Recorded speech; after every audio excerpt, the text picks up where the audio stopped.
안녕하세요. 오늘은 저희가 받은 자료들, 손경익 대표 관련 기사하고 최신 분기 보고서를 가지고 시노펙스라는 기업을 한번 깊이 파고 들어보겠습니다. 시노펙스가 원래 안정적인 전자부품 회사로 알려졌는데 최근에는 첨단 필터 기술로 바이오 헬스케어 분야까지 넘보고 있잖아요. 그래서 그 가능성이랑 또 과제는 뭔지 한번 자세히 들여다보죠. 우선 그 사업 구조부터 좀 볼까요? 크게 보니까 SE, 그러니까 스마트 라이프 전다 쪽하고 또 AMFS, 첨단 멤브레인 필터 시스템 이렇게 둘로 나뉘네요. 네, 맞습니다. 그 SE 부분이 시노펙스의 어떻게 보면 확실한 기반 사업이죠. 흔히 말하는 캐시카우 역할. 주력은 역시 FPCB, 그 연성 회로 기판인데요. 이게 뭐 스마트폰 같은 작은 기기용도 만들고 또 요즘 많이 필요한 전기차 배터리 제어 시스템용 있잖아요. 그런 대형 FPCB까지 다 만듭니다. 특히 그 삼성전자가 주요 고객사라는 게 안정성 면에서는 상당히 중요하죠. 그래서 2025년 1분기 매출이 한 672억 정도인데 그중에 604억 원, 거의 뭐 90%가 이 SE 쪽에서 나왔어요. 최근에 베트남 옌퐁에다가 대형 FPCB 모듈 공장도 새로 지어서 생산 능력도 더 키우고 있고요. 아, 매출의 거의 90%가 한 사업부에서 나온다는 거군요. 안정적이긴 한데 어떻게 보면 좀 의존도가 높다고도 할 수 있겠네요. 그럼 나머지 한 10% 정도 되는 그 AMFS 부문, 이쪽은 어떤가요? 비중은 작아도 여기가 이제 미래 성장 동력이다, 이런 얘기가 많던데요. 네, 정확히 보셨습니다. AMFS가 당장은 뭐 매출 비중이 크진 않은데 시노펙스의 미래를 좀 책임질 그런 핵심 기술들이 모여있는 곳이라고 봐야죠. 바로 그 필터랑 멤브레인 기술인데요. 예를 들면 그 반도체 만들 때 웨이퍼 표면 매끄럽게 하는 CMP 공정 있잖아요. 거기에 꼭 필요한 고성능 필터가 있는데요. 이걸 국산화했어요.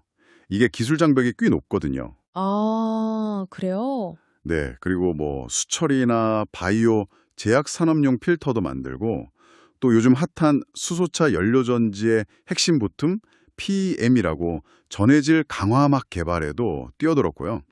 손경익 대표가 환경 쪽 공로로 훈장받은 것도 다 이 필터 기술 경쟁력 덕분입니다. 결국은 이 필터 원천 기술이 있으니까 이걸로 혈액 투석기 국산화라는 새로운 도전도 할 수 있게 된 거죠. 아, 그러니까 기술을 기반으로 사업을 이렇게 확장해 나가는 거군요. 재무 상태는 좀 어떤가요? 최신 분기 보고서 보니까 25년 1분기 연결 매출 672억에 분기 순이익은 한 13억 9천만 원 정도네요. 네. 그 1분기 실적만 보면 매출에 비해서 수익률이 한 2% 정도니까 뭐 아주 높다고 보기는 좀 어렵죠. 근데 재무 건전성 자체는 비교적 괜찮은 편입니다. 1분기 말 기준으로 자산이 한 2,189억, 부채가 1,085억, 자본이 1,104억 원. 이걸로 계산하면 부채 비율이 대략 한 98% 수준이에요. 자기 자본만큼 빚이 있다는 건데 제조업 평균이랑 비교하면 뭐 양호한 편이라고 할 수 있죠. 영업활동으로 현금도 한 53억 원 정도 만들어냈다는 것도 괜찮고요. 네네. 다만 뭐 주가 순자산 비율, PBR 같은 가치 지표는 아무래도 시장 기대감이 좀 반영돼서 약간 높게 형성될 수는 있습니다. 그렇군요. 안정적인 기본 위에 이제 새로운 도전을 하는 모습인데 역시 제일 관심이 가는 건 혈액투석기 사업인 것 같아요. 기사에서도 이 부분을 꽤 비중 있게 다루더라고요. 이게 전부 수입에 의존하던 거였다면서요. 그걸 국산화했다는 건 진짜 큰 의미가 있겠어요. 아, 그럼요. 정말 그렇죠. 인공신장기의 제일 중요한 부품인 혈액 여과기, 그러니까 필터죠. 이걸 국내에서 처음으로 개발하고 식약처 품목 허가까지 받은 모델이 벌써 11개나 됩니다. 그리고 이미 실제 병원에서 환자들 대상으로 임상 적용까지 성공해서 기술력은 뭐 입증이 됐다고 봐야죠.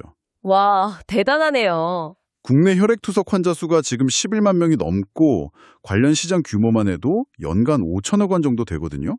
근데 이걸 거의 다 독일이나 일본 같은 외국 제품에 의존하고 있었어요. 시노펙스는 이걸 5년 안에 시장 점유율 30%까지 가져오겠다는 목표를 세웠고요.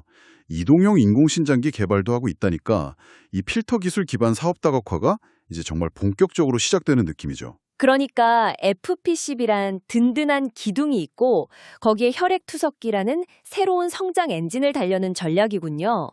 그럼 투자 관점에서 봤을 때 시노펙스의 매력 포인트랑 또 좀 주의해야 할 점, 이걸 한번 정리해 볼까요? 네, 매력 포인트는 사실 꽤 명확합니다. 첫 번째는 말씀드린 대로 안정적인 FP12 사업 기반, 그리고 베트남 공장 증설로 성장 가능성도 더 커졌고요. 두 번째는 역시 혈액투석기 국산화 성공으로 확보한 아주 강력한 신성장 동력. 이건 정말 중요하죠. 세 번째는 다양한 산업에 적용할 수 있는 필터 원천 기술을 가지고 있다는 점. 그리고 과거의 M&A를 통해서 회사를 키워온 그 손경익 대표의 경험, 이것도 무시 못할 부분이고요. 결국 시노펙스가 지금 거는 승부수는 FP12라는 캐시카우를 바탕으로 해서 과거 M&A 성공 경험이랑 필터 기술력을 다 동원해서 완전히 새로운 고부가 가치 시장, 이 혈액투석기 시장을 선점하겠다. 이런 전략적 베팅으로 보입니다. 그럼 반대로 리스크 요인도 좀 짚어봐야 할 것 같은데요. 물론이죠.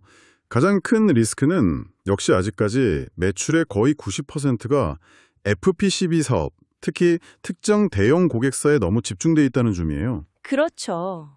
전방 산업이 좀 안 좋아지거나 고객사 상황이 바뀌면 실적이 크게 흔들릴 수 있죠. 또 혈액투석기 사업은 기대는 정말 큰데 사실 이제 막 시작하는 단계잖아요. 그래서 실제 매출 기여도는 아직 1분기 기준으로 AMFS 비중이 10% 정도니까 아직은 좀 미미하죠. 그리고 이미 글로벌 기업들이 꽉 잡고 있는 이 의료기기 시장에서 품질, 가격 경쟁력 확보하고 또 판매망까지 구축하는 과정이 이게 생각보다 쉽지 않을 수도 있습니다. 그리고 과거에 주가 변동성이 좀 커서 투자주의 종목으로 지정됐던 이력도 있으니까 투자할 때는 이런 점도 꼭 고려해야 하고요. 오늘 이렇게 시노펙스를 쭉 보니까 정말 확실한 주력 사업을 바탕으로 해서 자기들이 가진 기술력을 잘 활용해서 새로운 시장에 도전하는 어떻게 보면 되게 전형적인 성장 스토리를 써 내려가고 있는 중이네요. 물론 그 과정이 쉽지만은 않겠지만요. 네, 맞습니다. 결국 기존 사업을 안정적으로 잘 관리하면서 동시에 신규 사업을 성공적으로 안착시키는 것. 이 두 가지 과제를 얼마나 균형 있게 잘 풀어가느냐. 이게 앞으로 시노펙스의 미래를 결정할 핵심 열쇠가 될 것 같습니다. 당신께서 보시기에는 시노펙스가 이 FP12와 혈액투석기, 이 두 마리 토끼를 다 잡으려면 내부적으로나 외부적으로 뭘 가장 중요하게 관리해야 할 거라고 생각하시나요? 다음 시간에 더 흥미로운 분석으로 또 찾아뵙도록 하겠습니다.